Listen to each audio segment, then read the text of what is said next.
بسم اللہ الرحمن الرحیم۔ اہل سنسار کی ایک قوم جسے قوم سبا بھی کہا جاتا ہے، اللہ تعالیٰ کی بے شمار نعمتوں کے اندر زندگی گزار رہی تھی۔ یہ قوم ایک عظیم و تمدن کی مالک تھی۔ حضرت داؤد علیہ السلام اور حضرت سلیمان علیہ السلام کی باعظمت حکومتوں کے بعد ان کی حکومت زبان زد، خاص اور عام تھی۔ کہا جاتا ہے کہ یہ لوگ گندم کے مغز سے آٹا پیس کر روٹیاں پکاتے تھے، لیکن اس کے برعکس اس قدر ناشکرے اور اسراف کرنے والے تھے کہ انہی روٹیوں کے ساتھ بچوں کا پاخانہ صاف کرتے تھے۔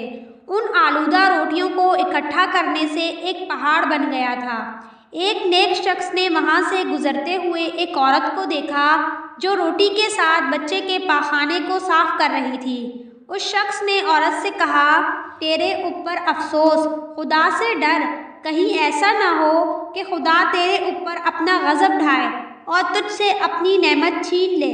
اس عورت نے جواب میں مذاق اڑایا اور مغرورانہ انداز میں کہا، جاؤ جاؤ، مجھے بھوک سے ڈرا رہے ہو، جب تک سرسار جاری ہے مجھے بھوک سے کسی قسم کا خوف نہیں ہے۔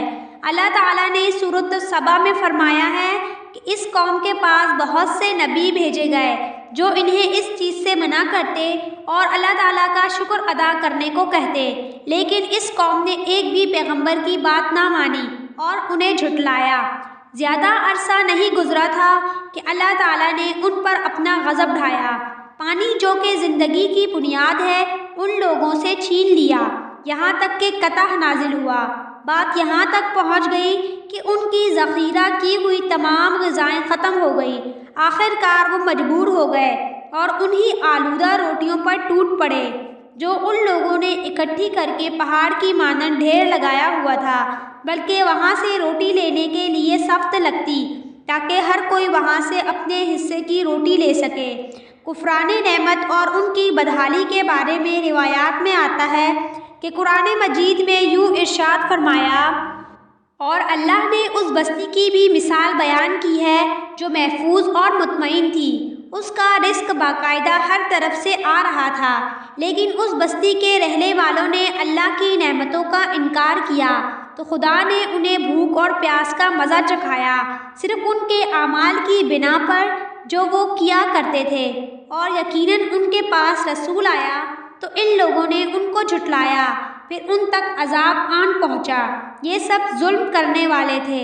اسی قوم سبا کے بارے میں ایک اور واقعہ بیان ہوتا ہے کہ ان لوگوں نے ذرات کو بہتر طور پر کاشت کرنے کے لیے پانی ذخیرہ کرنے کی خاطر دو پہاڑوں کے درمیان ایک بہت بڑا بند تعمیر کیا تھا۔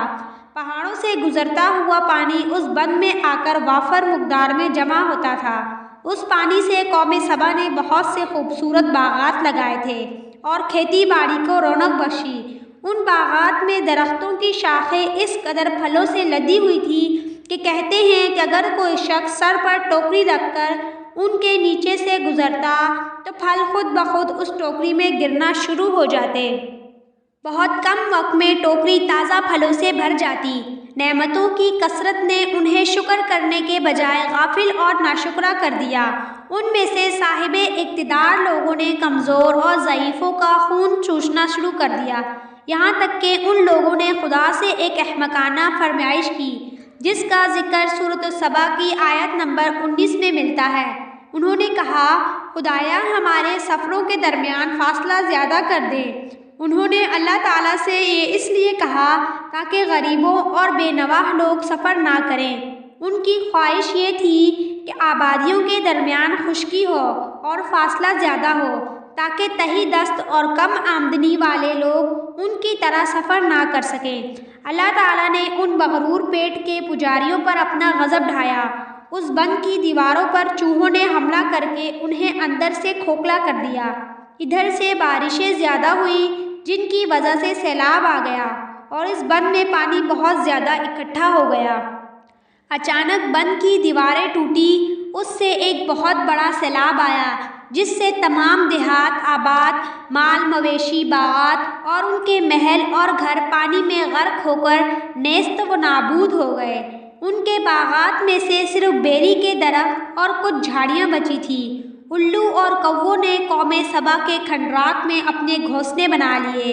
اس بات کا ذکر سورۃ سبا کی آیت نمبر 15 اور 16 میں ملتا ہے، اور آخر میں سورۃ سبا کی آیت نمبر 17 میں قرآن مجید نے اس واقعے کا یوں نتیجہ نکالا کہ ہم نے ان کی ناشکری کی سزا دی ہے اور ہم ناشکروں کے علاوہ کسی کو سزا نہیں دیتے ہیں۔